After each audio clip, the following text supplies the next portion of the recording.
Hey, it's Soul with another video. These are the sponsors over there, and they are all very cool. We're back for more A3 coverage, and this time we're going to take a closer look at the systems that surround these things called horrific visions. It's meant to be a sort of challenging, sort of long-tailed content that's going to be coming in this patch. Visions are a part of a big reward slash prestige slash challenge loop in 8.3, although unfortunately it's pretty incomplete at the moment, and pretty much everything that I'm going to talk about is all information just contained in the PTR. This is also the very first build. We don't have things like achievements, we don't have complete vendors or even a reward list. And there are of course more systems that aren't implemented yet, and the Veil of Eternal Blossoms keeps crashing, and that really sucks. This system has a two-stage purpose. One is to prepare us for the final season of this expansion, as well as to keep us occupied between the patch and the season finally starting. And then after that, it's meant to act as an additional challenge for us to possibly get achievements, maybe rewards, depending on what Blizzard decides to give us. So maybe it's more like 3 stages. At any rate, I'm going to tell you what I have learned in my first couple days of testing, so let's get started. Now first we have these 2 key areas of Azeroth that are being assaulted by the old gods. Parts of Uldum over on Kalimdor, as well as the Veil of Eternal Blossoms in Pandaria, are going to occasionally be under attack in a way that is similar to faction assaults or those Legion invasions. In these areas, unlike the world quest flow that we're used to, we're going to get more like a Mechagon style of daily content. A single world quest is what we're going to see, where we complete activities, and that's going to fill up a bar, and then we get a nice reward out of it. On top of that, we're going to get a spread of daily quests to pick up, complete, and turn in. Throughout both of these areas is this entire battery of random power-ups, rare mobs, mini-events, puzzles to solve that at the moment make pretty much no sense, but are likely to give you stuff in return. So at one point, you can choose a Celestial to aid you, or at another point, you can hop onto the shoulder of like some big dude and then stomp the crap out of your enemies. There are treasures to find and old god stomachs to purge, and more. The rewards, like everything else right now, are incomplete, but I have at least an idea of what's going on. First off, we have these BOE catch-up items, which I think are kind of a half step back from the benthic armor tokens. Now we know that benthic armor is universal to your slot. A benthic helmet applies to your warlock, it applies to your paladin and to your hunter, all just the same. But these Black Empire pieces, they're specific to both armor type and slot. I'm gonna have to do a little bit more testing on this to see just what the potential of this catch-up gear is, but at the moment the PTR is pretty unstable. From these assaulted zones come new currencies, and there are quite a few currencies to keep track of. From what I've seen so far, you can obtain coalescing visions and corrupted mementos, both of which are needed for running these horrific vision events. So anyway, what are these heroic visions? They're simulated instances, or they're visions, of an alternate Orgrimmar or Stormwind that's been corrupted by Nzoth. These play out very, very similarly to the Deaths of Chromie scenario, where you only have a limited time to go as far as you can in these instances before time runs out. Only in this case with heroic visions, instead of time, you have sanity to contend with, which spices up this sense of urgency.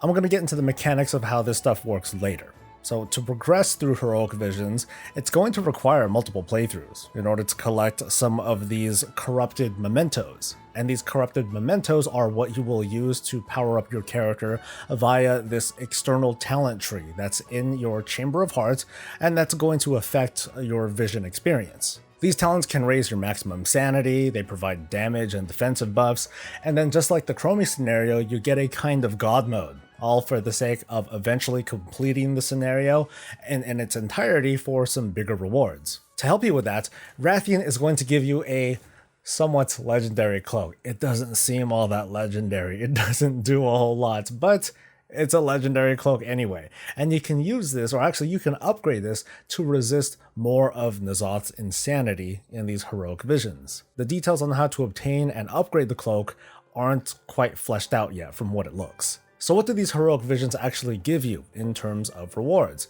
Now, so far I've seen two kinds of items that are exclusive to visions, these orbs of vision and void touched cloth. The orbs come in different rarities, and they look like a currency that's used to buy some pretty powerful rewards. Like from this vendor, you can get these 455 legs.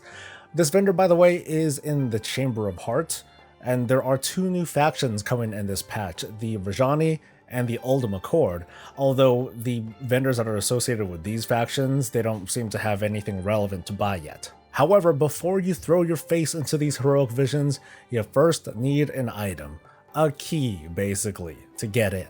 So that's right, you can't just grind visions until your face turns blue and you obtain every reward, or at least it's going to take a lot more grinding than you think. Earlier, I mentioned that in the new assault zones you're going to obtain this item called Coalescing Visions. You will need 100 of them to create a vessel of heroic visions. That's the key in order to get into these little events. But here's the catch. Each time you create a vessel/key, the next one you want to create will require double the cost of the previous one. So your first one is going to cost 100 of this item. Your second one is going to cost 200, and then 400, and it goes all the way up to 1600. 1600 coalescing visions for a single run of a heroic vision. Dang. So that makes for a crap ton of farming in Uldum and Pandaria, but let's not come to any final conclusions yet. There are some things that we can speculate on. One is that this increasing cost almost certainly has a decay mechanic to it. I can't tell if it's a daily or a weekly decay because of the instability on the PTR, but I'm just going to guess that every week this this increase in cost, it resets to 0. Or, it resets back to 100 instead of 1600. With that in mind though, and this is more like a bug than anything else, a player can just farm a bunch of these coalescing visions, just amass them, but then not make a key until the next instance where the cost is reset somehow. So maybe the way that we get into heroic visions right now on the PTR is just a placeholder until a more clean version or a clean system is in place. So theoretically, Blizzard is okay with a perpetual grind if you so choose, but there's a very steep and diminishing opportunity cost to grinding your face away. Because these assaults are very incomplete, I can't say with any certainty just how many of these visions a player can farm on an average week. And then by average, I'm just going to say like 5 or 10 hours. But given that number, I think that it's fairly reasonable to think that maybe 2 to 4 attempts a week is possible, I suppose.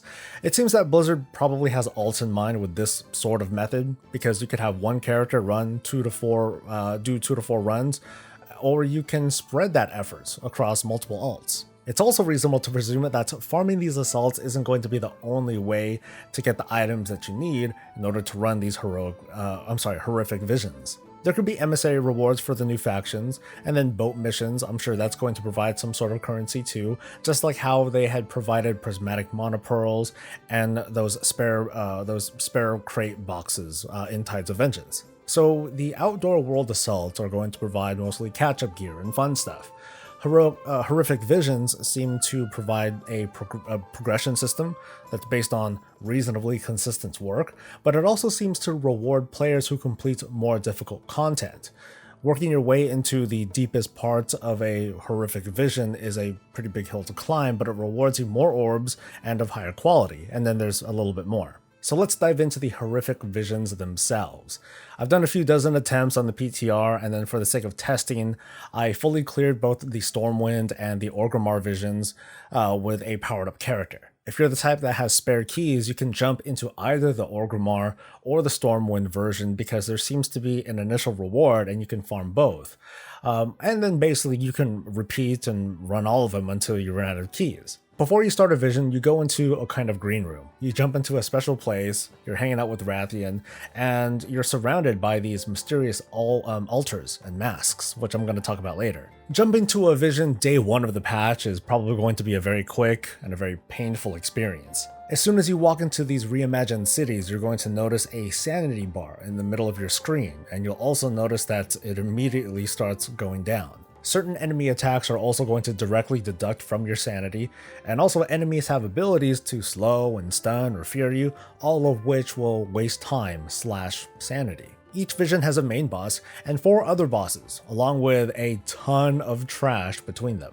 Along with the constant loss of sanity, you're also going to get a random debuff. You might lose extra sanity per second. You might have another vision of yourself come after you and try to give you a hug, aka stun you. But you also get a buff that I'm guessing is going to be randomized this week. This week's particular buff randomly deals percentage damage to enemies. On top of all that, you get an extra action button with 3 charges that will fully restore your sanity.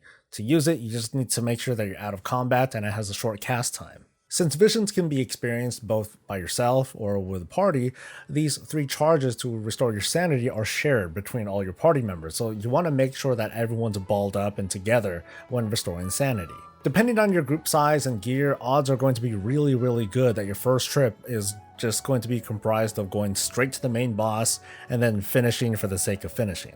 Your first boss clear of the day, maybe the week, it could be either or. It's going to give you a nice big chest full of goodies, and then afterwards you get a smaller chest if you do repeat visits in the same day or week. My initial feedback on the actual experience so far is pretty good. I mean, I like rogue-like games. In this case, each run I would experiment a little bit between talents and gear and essences. I would try out different routes to see which boss section happened to be easier, for the sake of speed. I do think Visions would be more fun with a few friends, and this is the first time we're going to get this sort of content in WoW that we can do with friends as opposed to just by yourself. But there is a certain celebration of challenge to do it yourself. So I hope that there is a special reward or achievement for that, and because we don't have achievements yet. The masks that I briefly mentioned earlier offer additional challenge in exchange for greater reward gain and probably bragging rights. I'm going to throw up some tooltips here. But when I first heard Ian talk about the Mage Tower in his 8.3 preview, and then talk about the horrific visions, at first I wasn't very convinced. I was like, I don't know, man, about there really being a challenge. But after seeing these masks as an optional boost to the difficulty, I'm intrigued, and I'm pretty pumped to challenge myself down the road. Unfortunately, the masks don't seem to be testable. I tried to find them in game or from a vendor and no luck. And to be honest, I hope that this won't be testable until 8.3 goes live, because I don't know, I guess some things don't need to be spoiled. Given the tens of runs that I've done over the past couple of days, I'm guessing that it's going to be at least a good few weeks until the average team will clear horrific visions. Like I said, average. I'm sure that the best of the best are going to complete this in no time. Same difference for a solo player. I think it's going to take them probably a little bit longer, not by much, but just a little bit longer.